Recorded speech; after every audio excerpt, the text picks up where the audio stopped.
When I turned 18 and moved off to college, I promised myself to never return home. I know it seems dramatic. The statement is one of those adolescent eye rolls, but I didn't make some public pledge like many others do just after they're dropped off at the dorms. It was a secret, and one I promised myself I'd keep. My parents wouldn't care or call if I never came back. They couldn't call, or email. They were old school, a euphemism for being belligerently stubborn to change.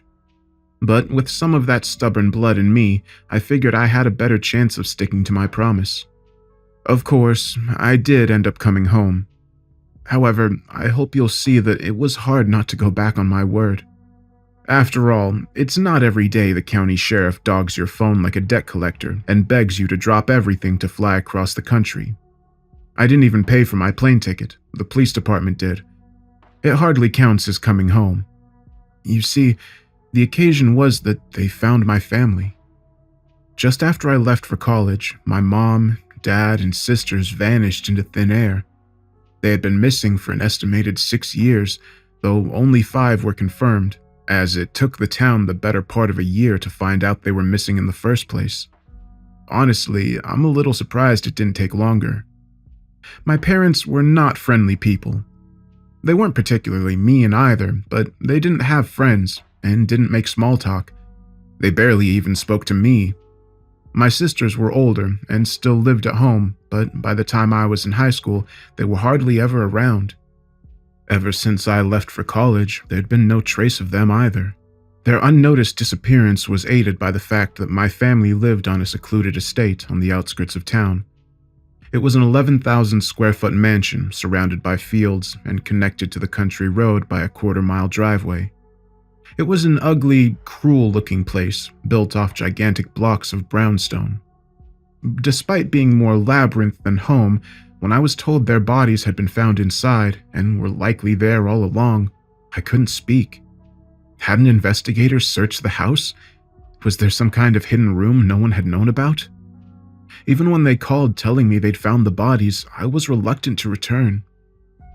The sheriff gave me the disturbing details as gently as he could, and I drank throughout the conversation until those details got nice and blurry around the edges.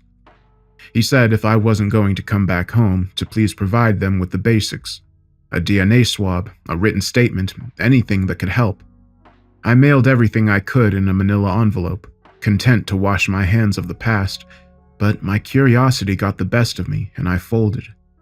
A few days after mailing everything, I kissed my girlfriend on the cheek and stepped into the security line at San Diego International Airport. Regardless if I returned home, the rumors were finding me across the country anyway. I was ignoring a dozen calls a day from old friends I had hoped to never hear from again. When the bodies were found and the investigation began, all the town gossip regarding my parents' initial disappearance was compiled.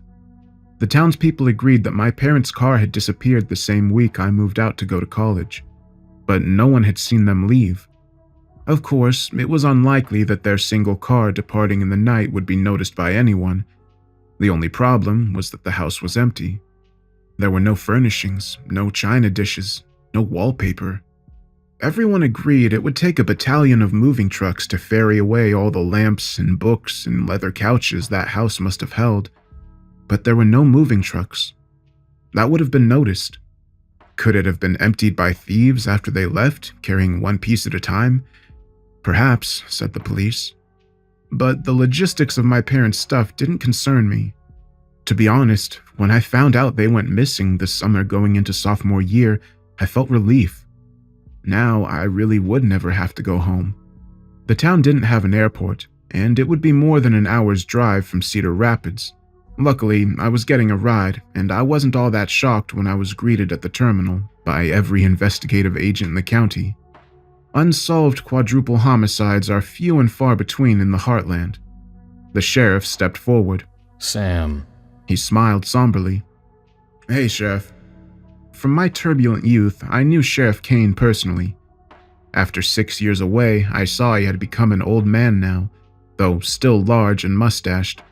He told me after one of my worst nights that landed me in the little county cell that he was on a path to prison too, before getting sober decades before I was born. He shook my hand. I'd shaken it before when I was younger, as a deal between would-be degenerates to get my life together.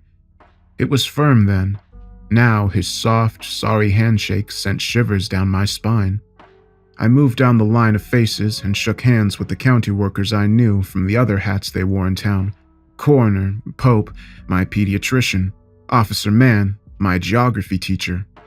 All their hands were limp and feeble on my own. I was the man with the dead family. I was the man made of glass. Don't worry, son. No reporters, like I promised. I nodded, and soon I was in the back of a police SUV racing across the plains at 90 miles per hour. It was a police escort, lights flashing, oncoming traffic steered to the shoulder, the whole 9 yards. My parents were already dead, and as bad as it sounds, all I could think was, what's the rush? I understood it was important to find their killers as soon as possible, but while their bodies were found last week, they'd likely been dead since I moved out 6 whole years ago. The sun was setting when we rolled into town, and the SUV I was in pulled into the city's only motel while the rest kept driving. We've already got your room. The cop held a key card in between his fingers and I took it. It's room 14. The police station is too small for the crowd we're having tomorrow. We're leading the investigation out of the community center on Pleasant Street. We're getting started at 9 a.m. What are we doing here? We're going over everything we know, starting from scratch. We can pick you up, or... He nodded his head down the block. You can walk. It's 5 minutes from here. I remember, thanks. And don't worry, no press is allowed in. If anyone bugs you, or if there's anything you need, you just call Kane. And Sam. I'm sorry about all this. Yeah. Again, thanks. I grabbed my small duffel and went to my room. Inside, I looked around briefly. The motel was cleaner than what I'd pictured the countless times I'd driven by it growing up. The room was cold, and the blackout curtains were drawn. I kept them closed and laid on the bed in the dark. Here I was, home again. I thought about going to the liquor store and getting drunk so I could sleep, but thought better of it. I didn't want to deal with the details of my dead family hungover. Instead, I stared at the stucco ceiling and thought, that was a bad idea. I rose in an existential panic a few minutes later and paced the room. I couldn't be alone. I unlocked my phone. I still had a few friends in town and called my closest one, Jake. He picked up on the first ring. Sam! Hey, Jake. I've been thinking of calling. Really. I'm sorry. I thought you had enough on your mind. Man, I'm the one who left and never called. I'm the one who should feel guilty. Well, what's up? I just got into town. I heard you were coming. You trying to go on a night walk? Jake and I had this thing in high school where when there was nothing to do, often as that was, we'd roam the town and country roads, talking and drinking for miles. Dude. Jake spoke as if dumbfounded by coincidence. I literally just left the liquor store. I met him outside my motel room not 20 minutes later, and he awkwardly hugged me with a six-pack in one hand. Man. Jake placed one of his massive palms on my shoulder and leaned back. Did you get shorter? Nah, you somehow got even taller, you circus freak. See, I didn't move away. I kept eating corn and drinking milk. Do they even have dairy on the West Coast, or are you some kind of almond milk freak now? What's it like being so tall and stupid? Boy, is it nice. He smiled. No girl has ever expected me to find the clit, and oh boy, do I get praised like a dog when I do. You're telling me the towny girls finally developed a fetish for old Frankenstein? Once you left, I was the prime entree, my friend. He playfully tapped my leg with the six-pack. So where are we walking to? You're not gonna like it. His happy expression dropped. You don't want to go there, do you? Yeah, I do. Just to see it.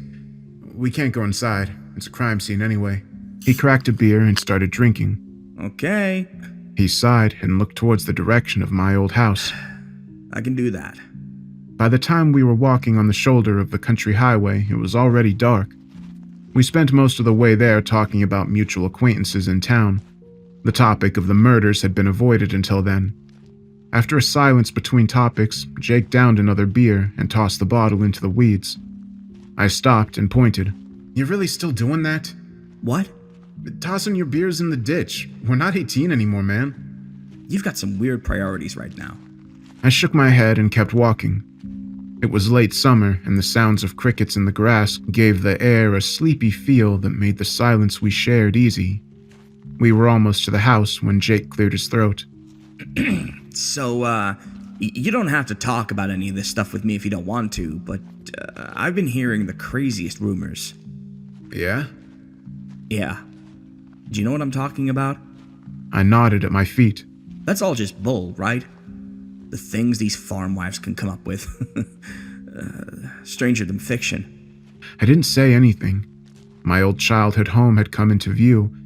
There were no lights on, and in the dark, its silhouette was outlined sinisterly. They're just rumors, right, Sam? There was fear in his voice, and while I heard him perfectly, I still couldn't bring myself to speak as I watched the house in the distance. Sam? I looked at him. Those farm wives actually put it all together pretty well. Even in the black, I could see his face blanch. You're messing with me? I shook my head. Jake yanked a beer from the pack and twisted off the cap. I'm so sorry, Sam. He tilted his head back and drank deeply. Everyone in town is. Jake finished his beer with a burp, but this time he put it back into the cardboard six-pack. As soon as he did, he pulled out another, and I couldn't help but smile. "Afraid?" Jake nodded as he put the new bottle to his lips. "I suppose we should be scared. Come on. The gate will be locked, but if we cut through this field, we can get close." I started walking, giving Jake little time to protest. We crossed the field and stepped over the property line where soybeans turned to weeds. The house never had a lawn, at least that I can remember. My parents never cut the grass, and apart from the driveway, most of the property was overgrown with prairie. We got within 30 feet of the house before we stopped in waist-high grass. Jake reached behind his back and pulled out a pint he'd pinned to his belt. I heard him crack the plastic cap, drink, and smelled the whiskey as he passed me the little bottle. I took a long pull. The air glugged back several times before I lowered the pint and sucked air noisily through my teeth to steady my stomach. Why would you ever want to come back here? I ignored his question. "This liquor reminds me of how the water here always tasted. Like crap. All this grandeur, and it couldn't beat the tap water from a trailer park." Jake said nothing. "Do you remember when this place burned?" I would have been your age when that happened. I heard about it. I could see where the coral-colored stone was stained with soot from when the flames licked from the windows. It burned the week we moved in, just a few days after, apparently. The entire interior had to be rebuilt. I was 2 or 3, I don't remember a thing, but my family never treated me the same afterwards. Growing up, I thought the fire was somehow my fault. Even if I did hold a candle to the drapes, who blames a baby? Or holds a grudge at least. But my parents... I frowned. Well, they seemed like the kind of people who would do that, didn't they? Can I just say it? I felt I read his thoughts and smiled. Sure. He exhaled in relief. I know you weren't close, but God, those folks gave me the creeps. I met him twice and couldn't sleep both nights. I shrugged. No hard feelings. Your sisters, too. I'm glad they weren't in our grade. Yeah. Were you close with your sisters? No, not really, but they were normal to me. Jake nodded and took another swig. He wiped his mouth with his hand and patted my back. Sam? Yeah? Can we get out of here? Yeah. I laughed, but just then, our attention was taken to the road, where gravel crunched under something heavy. It took a second to make it out in the dark, but an enormous object crept towards us. Suddenly, we were blinded, and we squinted through our faces towards the dark. Hey! Oh, damn. Jake was already pounding away through the brush. Cops! I stood still. Jake, get back here! That's our ride! I saw the outline of the officer get out of the car. Did you hear me? You there. You're trespassing. I thought we made it clear to all you kids that this place was under 24-hour watch and that any more trespassers will be prosecuted. No buts. Sorry, I haven't been here in a while. Did you hear me? No buts. Sheriff said to prosecute the next teens dumb enough to mess around this place, to send a message. That can be us. Kid, I don't want to book you. You a Royals fan? No? Well, it's the 11th inning, and I ain't missing a pitch. Now your friend there has got the right idea. You go on now and run for the police. I started walking closer. I was thinking maybe a ride for old time's sake. Huh? He squinted and stepped further from the car. Oh. Sam? How you doing? Sam? He said in disbelief and looked at the house. What are you doing here? Remembering, for whatever it's worth. I raised my arms and let them smack to my sides. I'm sorry. He looked me over as if he were looking for something he hadn't seen when I used to live there. I'm so sorry. Yeah, don't worry about it. You can't bring people back from the dead anyway. He shook his head to clear it. So that must have been the big guy. He pointed into the prairie. I thought I saw a glimpse of a Sasquatch when I hit those brights. Yeah. Jake, get out here. We were both silent as we listened to the grass rustle. There was a distant shout. Are you sure? Yeah, I'm sure. Do you want to walk back to town? I turned to the officer. You don't mind giving me a ride back to the motel? No, of course not. Anything. Thanks. Come on, Jake. We watched Jake stand and tower over the grass. In just a few steps, it seemed like he covered 100 feet and stood next to us. Hey, Officer Cooper. I should have known. Was it his idea to come out here? He pointed at Jake. God, no. Jake wasn't paying us any attention as he brushed dirt off his plastic pint. This scaredy cat? I walked closer to the squad car. Can we drink in the car? Jake wiggled the whiskey. Jake, you don't even fit in my cruiser. We've been over this. I'm taking Sam, but you can walk. I told you that's just if you're stuffing more than one guy in the back. Sam rides shotgun, then I'll fit. The cop waved dismissively and got into the driver's seat. When we started up the drive, there was still the comfortable sound of baseball on the radio. With the strong voice of the announcer and the soft cheering and chattering of thousands of fans behind him, it was hard to feel any fear. I pictured the stadium, the millions of bugs whirling under the lights, the tired kids leaning against their nervous fathers with fingers sticky from cotton candy, ready to go to bed. I managed to forget where I was and smiled. So, Officer Cooper turned off the radio and broke the silence. Sam, I've been hearing all sorts of rumors running around. I leaned my head into my hand and closed my eyes. He picked at his collar. That's all just bull, right? When I woke in the morning, I considered it a good thing that I was still drunk and not hungover. Jake and I had gotten dropped off at the liquor store and walked back to my motel. I don't remember much of the night, but at some point, Jake had left because the other bed was empty. One of the deputies had given me a wake-up call at 8, and I showered, drank a couple of warm beers to keep the buzz going, and dressed. I walked to the community center. Some press was set up with their satellite trucks in front of the building. Sheriff Kane had been on the lookout for me when I was getting close. Worrying I'd be recognized, he led me around the block and through the back. I was ushered into a medium-sized event room with 3 long tables forming a horseshoe, and they sat me at the center. At the end of the room on a cart was a big black Panasonic where our reflections fisheyed in the dark glass. Every seat in the room was already full, and based on the empty paper cups of coffee that many officials had in front of them, it looked like this conference had started an hour or more earlier. A woman in a suit stood as I sat. She wore her hair up, and I glanced at the pistol bulging on her hip. Mr. Martin. Please, I said quickly. Sam is fine. Of course. I'm sorry. She smiled at me pityingly. Sam, thanks for coming. We can't imagine what this must be like. And before we get started, I want to make clear that we can stop whenever you like if you need to take a break. That's fine. Okay.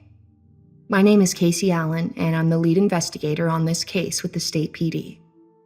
You're going to be hearing from a lot of people today. She turned to the table to her right and pointed. We have Richard Pope, the Clayton County coroner. He lifted his hand from the table in a weak wave.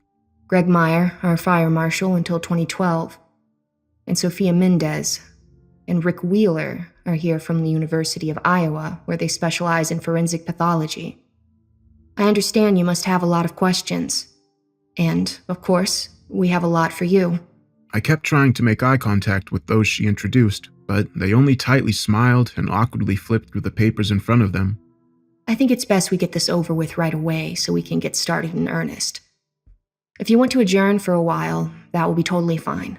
She looked into my eyes, and I was glad to finally return a gaze. I'm so sorry, Sam. Your DNA results came back last night with a 99.9% chance for both paternity and maternity. The room was silent while they stared at me. I inhaled audibly and sighed for a long time. I figured as much. Right. We've been told that you talked on the phone before coming here with Sheriff Kane about the circumstances surrounding the bodies. I remember the call, but not the details. I'd gotten so drunk during it that the only thing that remained in my memory was some hint of a horrible thesis. I was drunk then in that stuffy community center, and feeling like a child enough already, I didn't want to seem any more ignorant. I leaned forward as if to speak into a microphone, even though there was none. That is correct. It felt like the entire room exhaled. People nodded, and Casey smiled. Okay, we're going to take everything back a bit now. Can we start with where you moved from? We're pulling records, but it's bureaucratic and going to take some time. My family had moved here from Massachusetts, a small town there, something port. Newburyport? Yeah. And do you remember who told you that? No. Do you remember living there? I would have been 2 or something. No. Maybe we should start at your first memory. Do you have any idea what that may be, Sam? I squinted, remembering the feeling of heat on my face. I do. I saw my childhood home burning in the night. I remember the fire. Are you referring to when your home burned in 2001? Yes. That's great. That's a really great place to start. Greg here was the fire marshal then, and one of the first on the scene. Casey gestured to Greg, but he stayed sitting. When she kept her arm extended, he realized he was being called on and stood. Hi, Sam. He turned on the television and hit some buttons, and static filled the screen. Some of you may remember David Child. He was a teenager at the time of the fire, and perhaps a pyromaniac. He liked to follow the department around and film fires. Luckily, he made it out there when the Martin home burned. I've got the tape here. He hit play, and there we were. It was beautifully shot. My parents stood with their backs to the camera, and my little sisters were standing at their feet.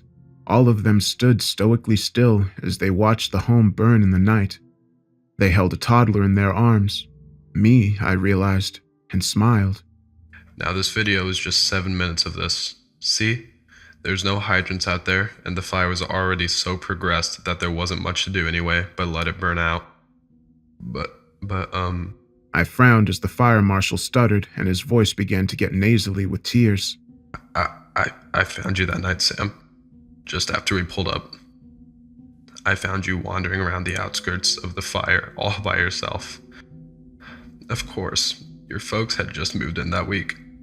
No one had ever met them. I didn't know what they looked like. He pinched his nose and squinted.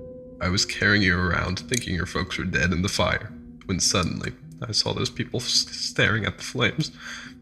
I swear they hadn't been there before, but it was dark and a little hectic. They must have been waiting under those cottonwoods.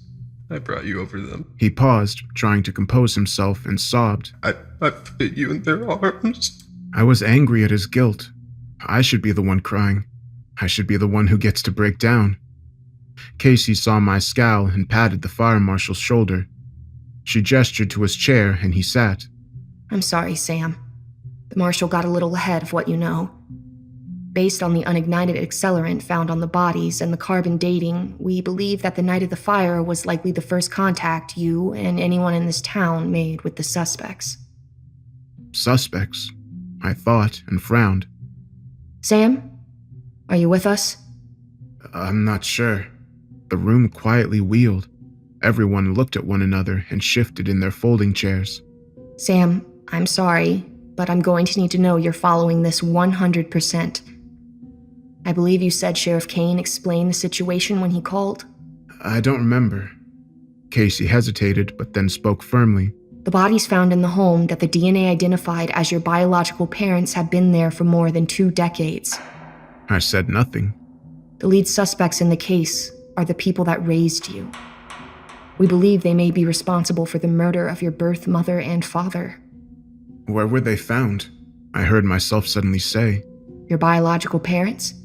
Yes. Somehow the others in the room grew even more uncomfortable. Your parents were found in the basement. In the water cistern, specifically. In the water cistern. I paused. It's used for storage? The fire marshal covered his mouth, and we all watched him speed walk from the room before Casey continued. No. It's the main source for the home. I said. I want to emphasize that the water was very cold year-round.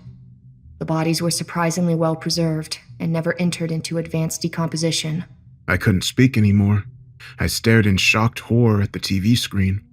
The video was still playing, and I watched as the woman's hair fluttered in the wind. She held me in her arms as the fire flickered beautifully in front of her. So, who were these people that didn't mind the taste of rotting flesh in the tap water? Who waited in the windbreak for my family to go to sleep before murdering them in the night, only to vanish after raising me for 16 years? Sam? In that moment, I felt nothing but a terrible clarity that whoever they were, I was going to stop at nothing until I found out. But the answers I found were so insidious, I only wish now I'd run from the room. Sam, we need to know you're following everything. Would you like a break? No. I pictured my parents floating in the cistern and bit my tongue to keep from crying. I understand. You finally found my family.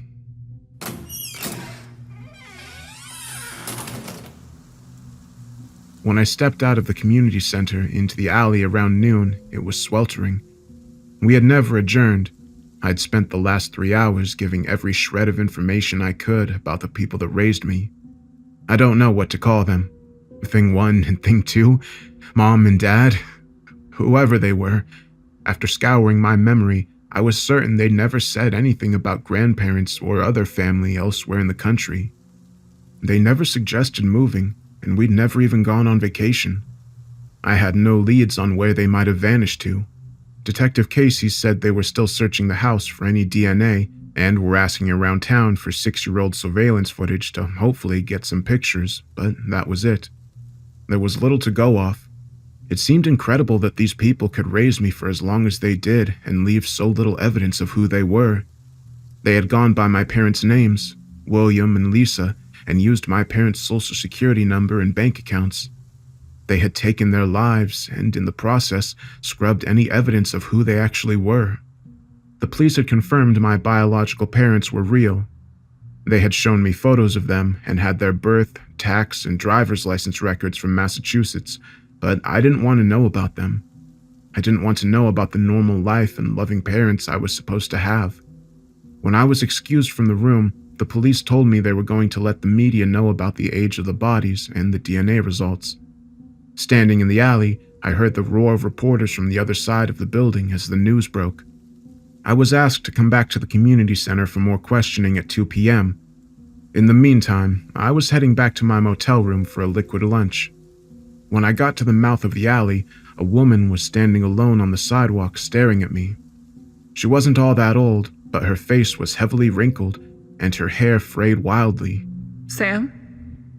Sam Martin? She took a timid step towards me. She didn't look like she was the news, but I figured her as some amateur true crime chaser. I'm not a reporter. Oh, you must be Sam. You have the same eyes of that baby. Sam. Her eyes were misty. I'm your aunt. I'm your biological mother's sister. I'm sorry, but I'm a little skeptical about familial relations these days. If you think I'm your nephew, you can give a DNA sample to the police. I can do that, of course, but please, just look. She pulled a picture from her pocket and held it out to me. It was creased with a cross from being folded into a square. I squinted. In the picture was a baby. held by a much younger version of the woman I saw before me. But sure enough, smiling next to us were the faces of my biological parents. As relieved as I was for a lead, I was mourning the delay of my liquor. I took her into the community center with me, and the 2 p.m. meeting was moved to that second. My aunt's name was Sharon. She said after my parents had moved from Massachusetts, she never heard from them again. She was sitting to my right as she told the story. William and Lisa were busy people, so not hearing from them didn't set off any alarm bells at first. But after about 6 months, Lisa still wasn't returning my calls. I had promised my sister I'd visit anyway, so I bought a plane ticket. Casey was standing in front of the room and looked at Sharon gravely. And William and Lisa. Did they say why they moved? Sharon frowned. No, they never said. Or maybe I never asked. They had a lot of money from William's father, and I was told his family was from the Midwest. Why exactly they chose to move here, I don't know. I only spoke with Lisa a couple times a year. So what happened when you came to visit? Well, I got a rental car and drove all the way to their new address. Their car was in the driveway, which I remember gave me some relief. But when I knocked on the door, the man that answered wasn't William. I said, "I'm looking for the Martin family," and he said, "Speaking." I said, "You're not William Martin," and he just smiled. He didn't say anything else. He just kept this big, creepy smile on his face, and he slammed the door. Did you notify the police? Of course. I sped into town and pounded on that police station door. I told them everything I just told you. They looked at me like I was crazy. A cop followed me out there and spoke to that man, but said I need some evidence for my accusations. They asked me if I could provide documents or the driver's licenses of the Martins. I said not that minute, but I could eventually. I flew home to gather everything I could. I mailed it to the police station here, but that was the last I heard of it. Sheriff Kane frowned, leaned back, and glared at Sharon. Do you remember who the officer was? Did you ever call again to follow up? Sharon looked uncomfortable. That man. She pointed to the sheriff. It was him. And no. Casey glanced at the sheriff for a moment before continuing. Why didn't you contact anyone again? Because there was something wrong with the whole thing, because to be honest, it felt like one big conspiracy. Like they knew the Martins weren't who they said they were. I had the feeling if I came back here raising hell, that the next person to knock on my door looking for me would be greeted by some smiling creep calling herself Sharon. So that's it. You left it at that. No further inquiries to any law enforcement agency. No. Sheriff Kane. Casey had turned to him. Do you remember these events? Kane never took his gaze off Sharon. Sheriff. It's lies. Every word this woman's saying. Casey, you're from Des Moines, so maybe you're not familiar with the crime around here, but it's few and far between. If 15 years ago some lady came here saying the new creepy family wasn't who they said they were, I'd remember. The whole town would. None of this ever happened. Everyone was looking at Sharon. It did. She leaned back and looked fearfully around the room. It did happen. Perhaps it was that nothing could shock me after that morning's news, or that the booze was finally leaving my system, but either way, I was apathetic to Sharon's arrival. I felt like the spectator of a soap opera and excused myself from the room.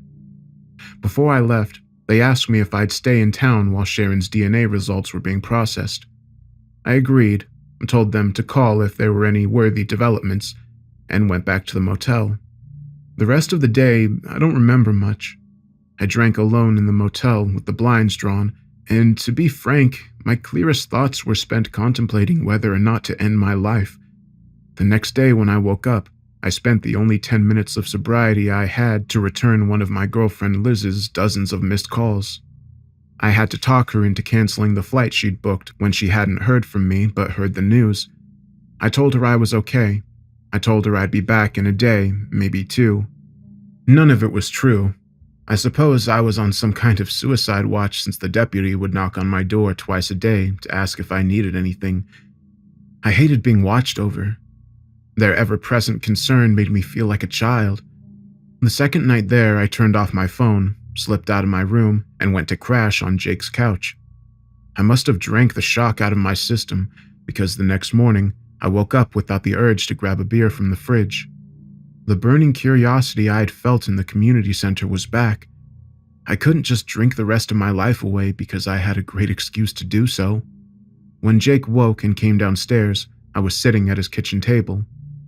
It took half an hour of convincing, and for Jake to drink about 6 breakfast beers in that time, but that night, he was coming with me to my old house. I wanted to see it.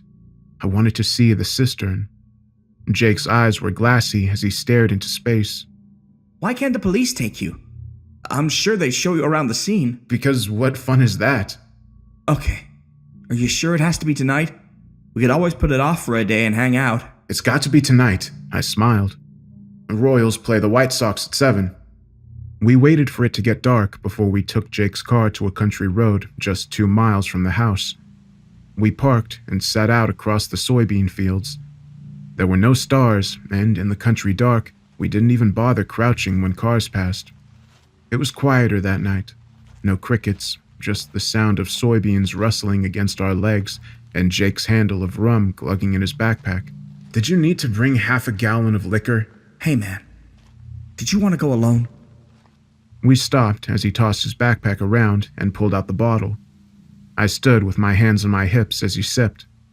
As I looked into the distance, my hair shot on end and tears welled in my eyes. A quarter mile away, where a tree line met the field, a figure stood staring at us. I could just make out their shadow against the trees. There's someone watching us.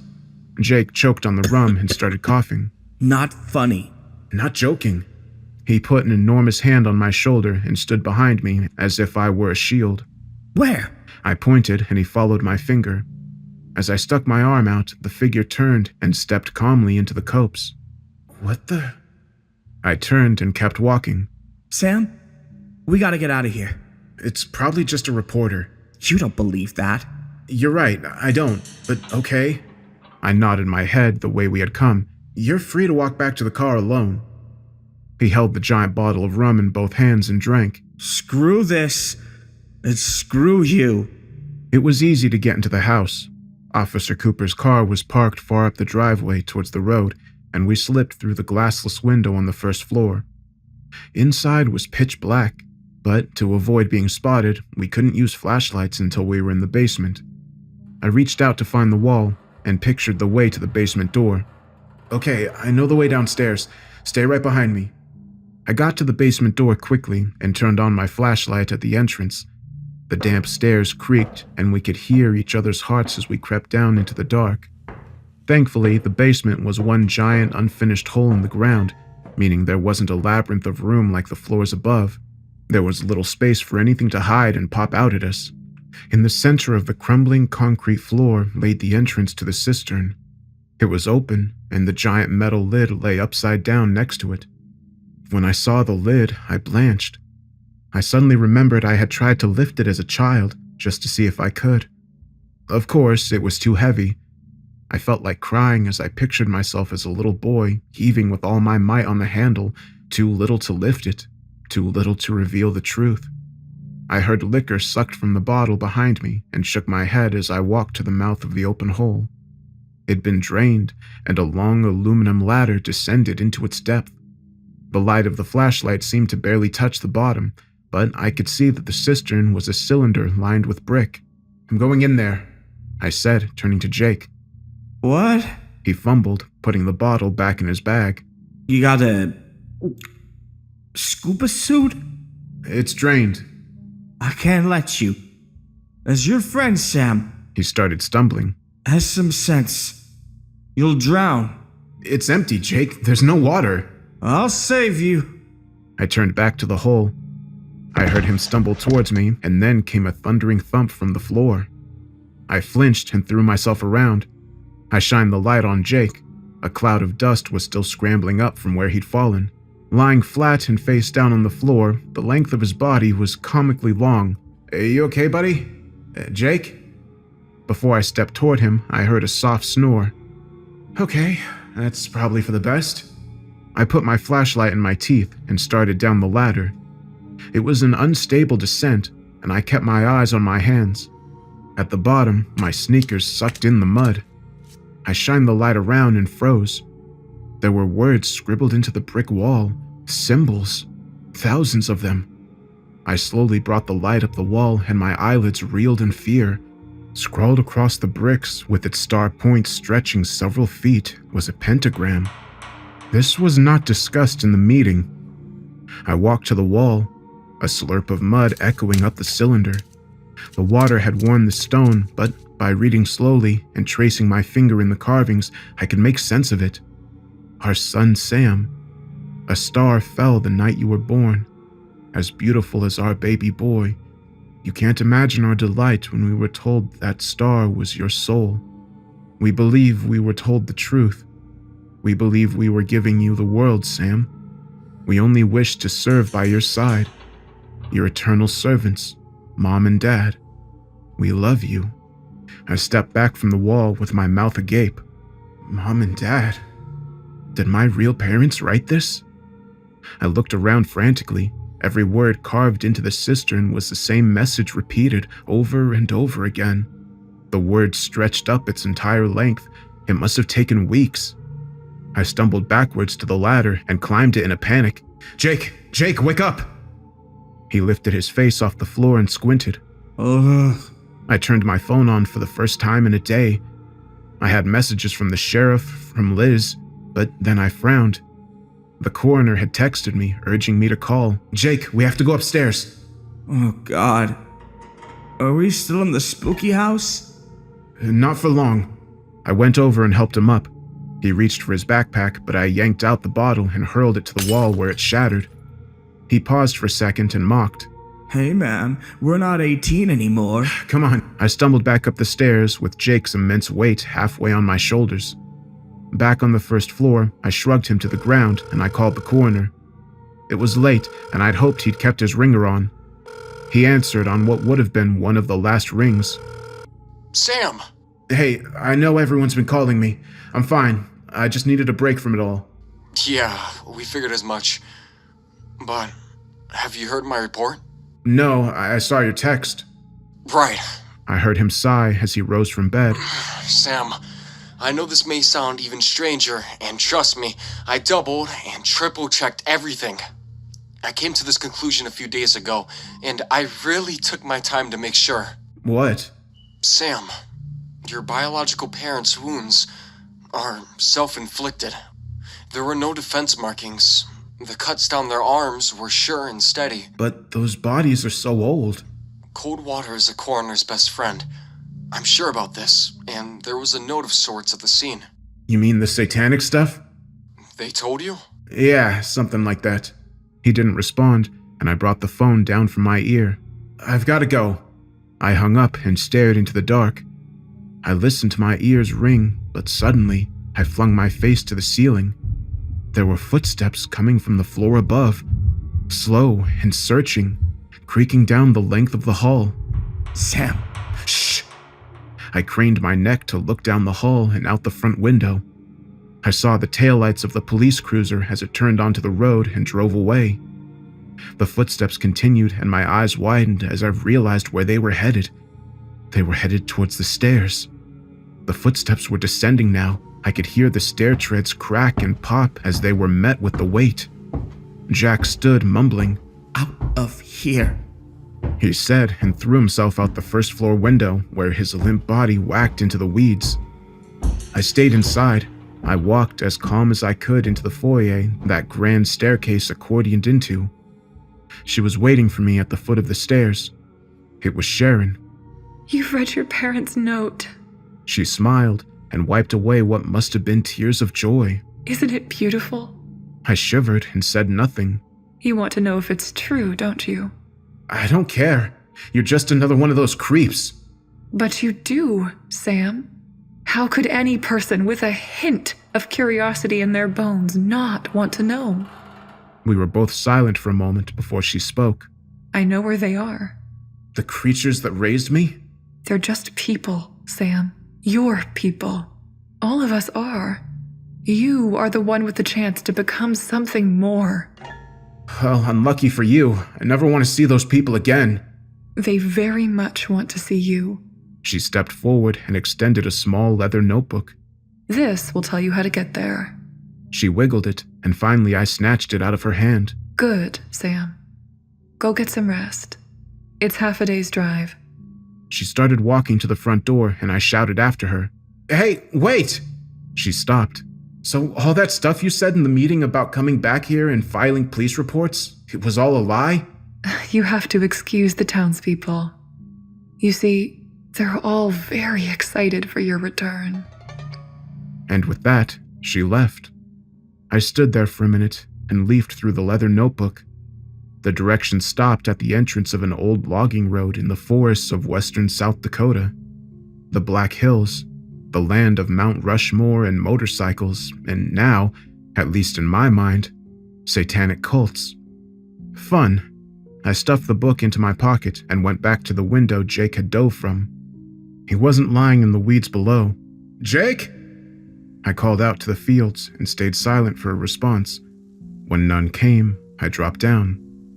I thought Jake had previously tried to make a break for the car, but got lost in the dark. I called his name as I walked, and listened for the sound of snores, but all I could hear were crickets. He had the keys anyway, and I was sure he would wake up in the morning after having bed down for the night somewhere in the soybeans. I walked back to town, and the moment my face hit the cold sheets of my motel bed, I slept. As soon as I woke, I threw everything I had left in the motel room together and walked to Jake's. His car was outside, which surprised me, and I frowned as I knocked on the door. There was no response, but it was unlocked. I went inside.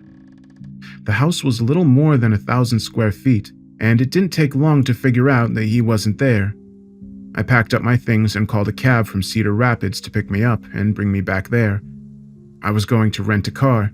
I was going, against all my better judgment, to the Black Hills. The cab would take more than an hour to arrive, and I sat waiting on Jake's porch, both for the cab and for any sign of him. I had been nodding off with my head on the porch beam when I heard brakes squeak as a car stopped. It was the sheriff. Hey, Sam. Hey. I stood and looked both ways down the block. A few curtains flashed in the neighbors' houses. How long had they been watching me? I know you were at your old place last night. Who told you that? Well, the coroner says you called him. He says you knew about the writings your folks left. Not a lot of people know that. Maybe someone told me. Maybe I wasn't there. Well, I went by there this morning and found a big old bottle of liquor smashed in the basement that wasn't there the last time I was. I stopped at the liquor store and asked that clerk Cody if he'd sold any handles of Sailor Jerry's recently. And that's not to mention all that cistern mud still caked on your sneakers. He pointed at my feet. You boys aren't as smooth as you think. I crossed my arms. Why didn't you tell me about the writings? Sam, isn't it obvious? He took a step towards me. Let's not play this game. When I met you at the airport, you were drunk. When you came to the meeting, you were drunk. Every time you opened that motel room door, do you think the deputy couldn't see the bottles behind you? We're worried about you, kid. In this case, your situation, you want my honest take? I said nothing. It's insane. One bite at a time, that's how we're going to break it to you. What's the point of telling you about that satanic nonsense if we didn't even know who wrote it? I felt doubt subdue my paranoia. I'm sorry, but Officer Cooper... What about him? When I was in the house last night, he left, as if he wanted me to find the truth. Oh, come on. It's Coop. He was probably going to get more cigarettes. Sam, we're here to serve you. My head snapped up and I took a step back. What? We're here for you. To serve me? Huh? Sam, it says it on the squad car. He pointed to the cursive Protect and Serve decal. Just then, he saw my cab turn onto the block, and I hurried past him to meet it. The cab came to a stop, and the trunk latch popped. The sheriff never asked me where I was going, and I didn't plan to tell him. I threw my duffel in the trunk and opened the back door. You'll understand, Sam. I paused and looked at the sheriff over my shoulder, and he smiled. I promise, son. This will all be okay. I got to Cedar Rapids just after noon and wasted no time getting a rental. By 1 p.m., I was driving west across the length of Iowa. My phone said I'd arrive at a lake, the closest landmark to the entrance of the logging road mentioned in the directions just after 11 p.m. I was an hour away from reaching Sioux City when I realized someone was following me. A brown pickup had been in my rear view for far too long, and I stopped to top off my tank, even though I hardly needed it. The truck sped past when I pulled into the gas station, but I couldn't get a good look at the driver. When I got back on the empty highway, there was no sign of the pickup, but after 20 more minutes on the road, I saw it in my rear view, only further away this time, trying to be more hidden. It must have been waiting down a country road for me to pass. I was going to confront whoever it was, but as I began to slow, I saw another car start to overtake the pickup in the opposite lane. It was almost too far away for me to understand what I saw. The car swerved violently into the pickup, sending it spinning into the ditch and disappeared in the cornfield. I slammed on my brakes and turned the rental around. By the time I got to where the collision had happened, the other car was long gone. I saw nothing but a slight shimmer of sun on its glass as it raced away. There were no other cars around, and I left mine running in the road while I got out and walked to the wreckage. The corn stalks were combed to the earth where the truck had rolled over them, and 40 feet from the ditch, the pickup sat upside down, one of its wheels still spinning as smoke rose from the engine. I crept cautiously toward the cab,